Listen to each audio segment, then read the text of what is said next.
Well, this just in. The New York Football Giants are finalizing a deal with their new head coach, and it is, yes, I need to read it. It is the Patriots wide receiver coach, Joe Judge. You're the New York Giants. It's the media capital of the world. It's a franchise that LT was once the face of, Phil Simms, even the Jeff Hostetler, Bill Parcells, Michael Strahan. Are you kidding me? And you come to the New York market, the media capital of the world, this bubble with Joe Judge. Or why? No, I'm not questioning. Again, there were other credentials he had before this season. Yeah. But remember, it's about what's most frequent, what's most frequent in the mind's eye. You're the wide receivers coach of the New England Patriots.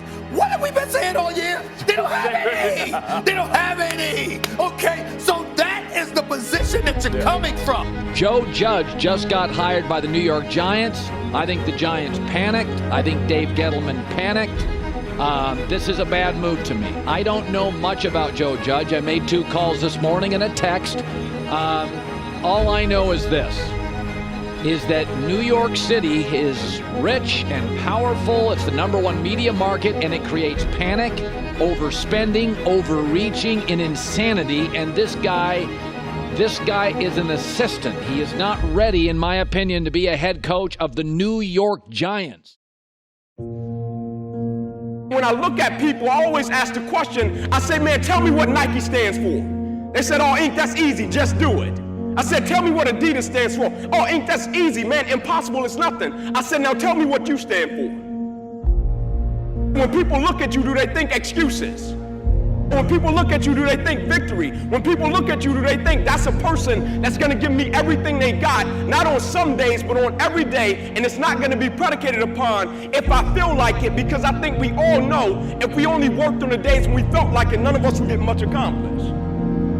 I'm talking about the real level of commitment, not the commitment that falls in line if everything goes right. I'm speaking of the commitment that says, I am going to stay true to what I said I would do long after the mood that I've set it in his life. See, most people, ladies and gentlemen, are stoppable. Most people, all you have to do is tell them no. All you have to do is make it inconvenient for them. All you have to do is make it difficult for them, and they'll stop. See, when you go to get your goal, don't think that all you have to do is think positive and everything's going to work out okie dokie for you.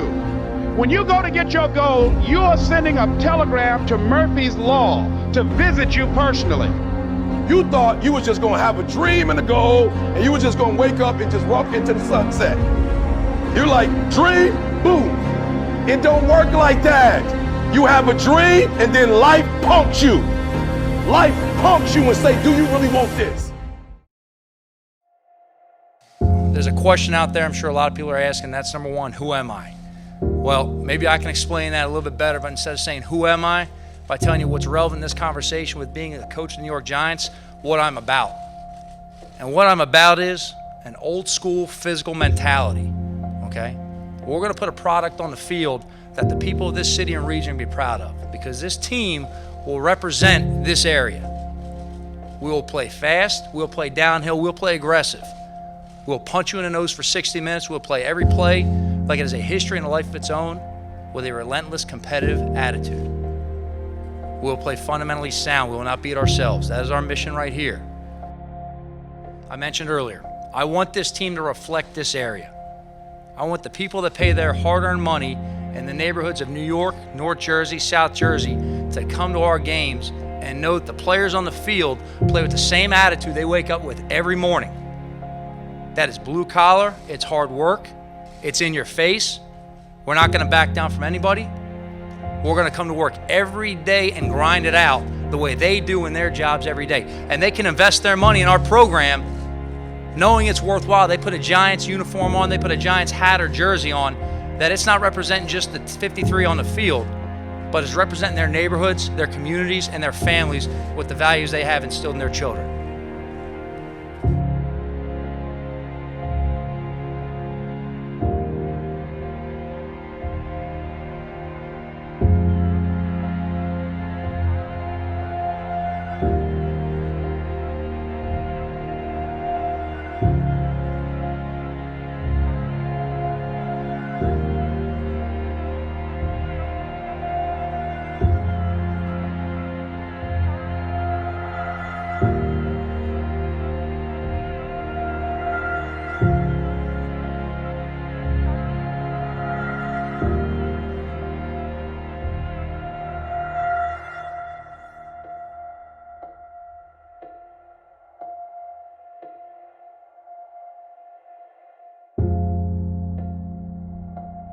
individually. I don't have a diagnosis on his knee. He's going to see some doctors tomorrow.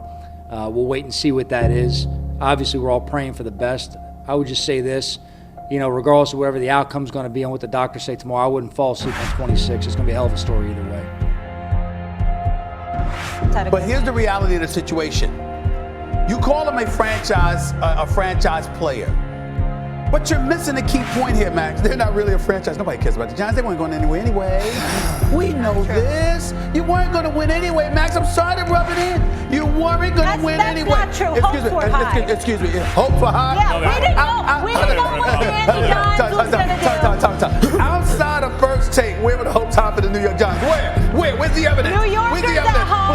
Please. Tweet at CNN. You had hope. Please. We had a young squad. Molly. Listen.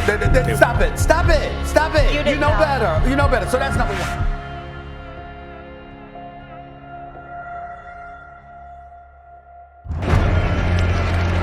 Allen on second down is intercepted by James Bradbury, his former Carolina teammate.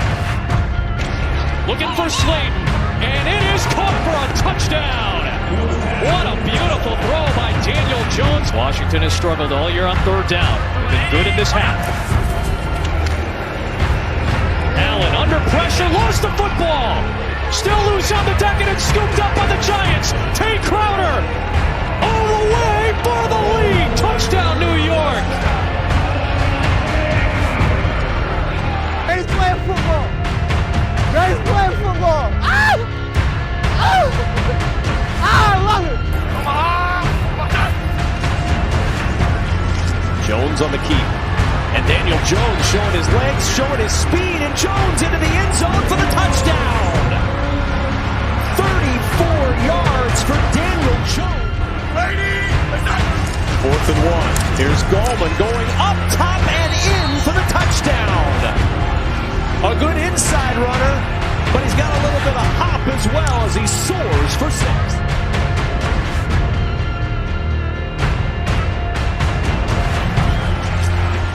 Bengals rush 5. Jones floats it for Ingram down the sideline. He's got it. And the tight end on the run with a stiff arm pulled down inside the 5.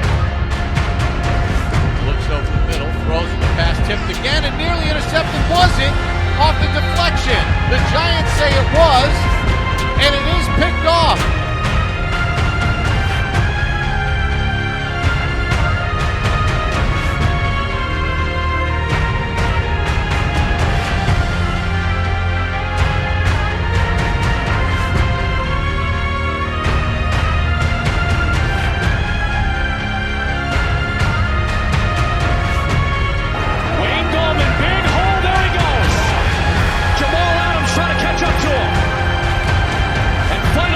Rips him down inside the 20. Biggest play of the day for the Giants. And then you can exploit that second level. A wide open Alfred Morris with the catch and the score.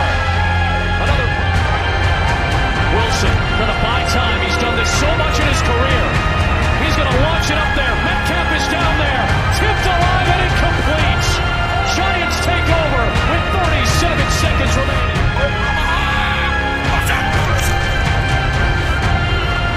Jones throws, pass is caught. Touchdown, Dante Pettit.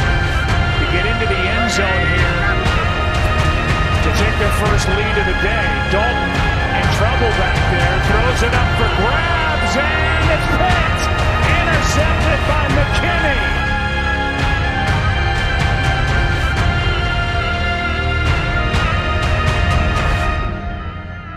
We had 16 opportunities this year. That's it. It's our responsibility to take care of our opportunities and perform better and execute the situations when they're on our plate. We don't ever want to leave our fate in the hands of anybody else. So we're not going to make excuses as an organization, not now, not ever. We had our opportunities. We need to learn from the lessons we have from this year and carry them forward. That's the experience you truly gain. But that's really the most important thing right there. I mean, our opportunities. To me, you don't ever want to disrespect those players and their effort and disrespect the game. The sacrifices that they made to come into work every day and test before coming in, to sit in meetings spaced out, to wear masks, to have shields over those masks, to go through extensive protocols, to travel in unconventional ways, to get text messages at 6:30 in the morning telling them practice is going to be canceled. We have to do a virtual day. Okay, to tell them, please don't have your family over for Thanksgiving. Please avoid Christmas gatherings. We know it's your wife's birthday. Let's make sure we put that one off to the off season. There's a number of sacrifices been made by all the players and coaches in this league. There's a number of sacrifices that come along as well with the family members of the people connected to them. To disrespect the effort that everyone put forward to make this season a success for the National Football League, to disrespect the game by going out there and not competing for 60 minutes and doing everything you can to help those players win, we will never do that as long as I'm the head coach of the New York Giants.